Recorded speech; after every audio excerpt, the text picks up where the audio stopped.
Good evening, everyone. Welcome to the channel. Before I begin, here are my disclaimers. Today I am going to give you an update about Shanghai Henlius Biotech Inc. Annual Report. Shanghai Henlius Biotech Inc. offers a diverse range of biologic medicines for various diseases. The company's portfolio includes treatments for oncology, autoimmune diseases, and ophthalmic diseases. In the field of oncology, Henlius provides several products such as HANQOU trastuzumab injection for breast and gastric cancer, HANDAYUN adalimumab injection for various types of cancers including rheumatoid arthritis, ankylosing spondylitis and psoriasis, and HANBITI bevacizumab injection for metastatic colorectal cancer and non-small cell lung cancer. The company also offers treatments for autoimmune diseases such as HANDAYUN adalimumab injection for rheumatoid arthritis, ankylosing spondylitis, and psoriasis. Additionally, Henlius provides products for ophthalmic diseases like HLX40 anti-VEGF monoclonal antibody injection for wet age-related macular degeneration. Furthermore, the company is developing several new treatments, including HANSIZHUNG serplulimab injection for colorectal cancer and gastric carcinoma, HLX22 for metastatic gastroesophageal junction cancer and gastric cancer, and HLX6018 for idiopathic pulmonary fibrosis. These products are expected to expand Henlius' portfolio in the coming years.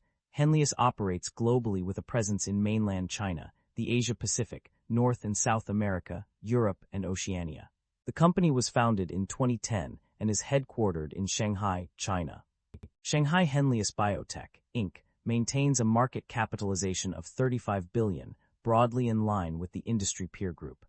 Shanghai Henlius Biotech, Inc. trades at a higher price-to-earnings ratio of 37 times and a higher price-to-book ratio of 9.01 times relative within the industry.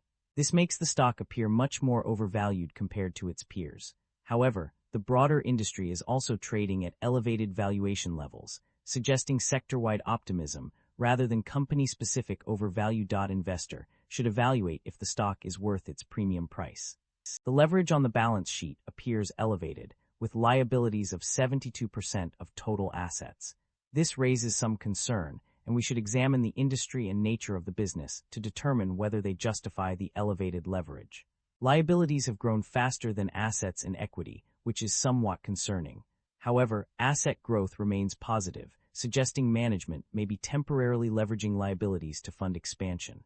Shareholder equity has grown consistently, but operating income growth is weak or inconsistent. Equity expansion may be driven by financing activities rather than core business profitability. The share count has remained broadly unchanged, indicating no significant dilution or buyback activity over the past 5 years. The income statement shows that the company have been growing its revenue annually, but the operating income have not been increasing. This shows that the business is under pressure with rising cost. The primary drivers of revenue growth or decline are multifaceted and influenced by various factors.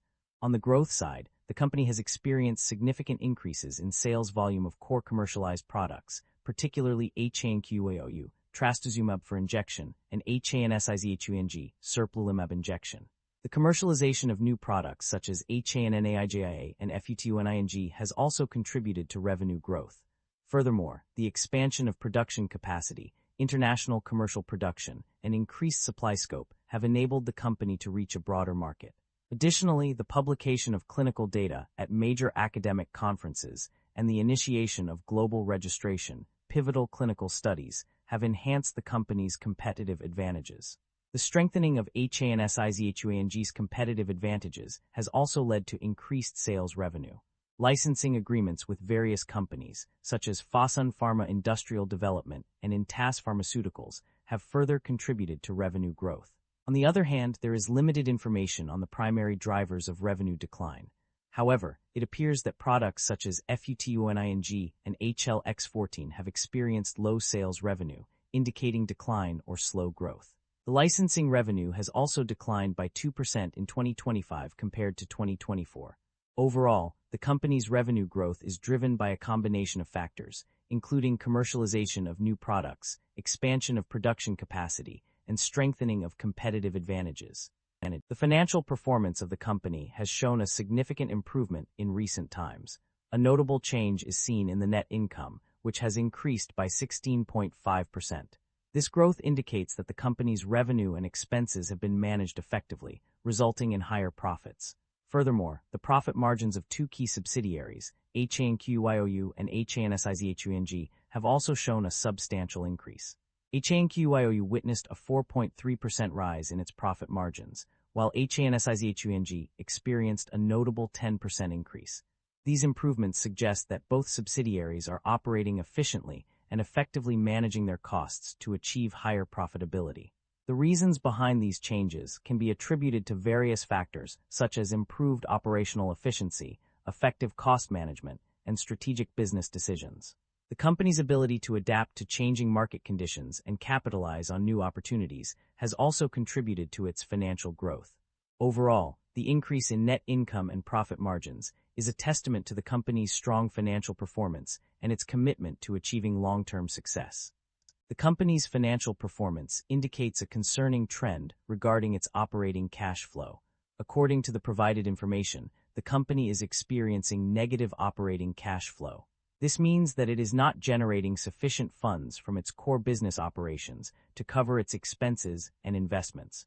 This situation can be detrimental to the company's long-term sustainability and growth prospects. Negative operating cash flow may lead to difficulties in meeting financial obligations, investing in new opportunities, and maintaining a competitive edge in the market. As such, addressing this issue is crucial for the company's future success. The company's debt level and interest expenses have undergone significant changes over the past year. Initially, it appears that the debt level has increased by a substantial 1,000% from RMB 246.6 million in 2024 to 2025.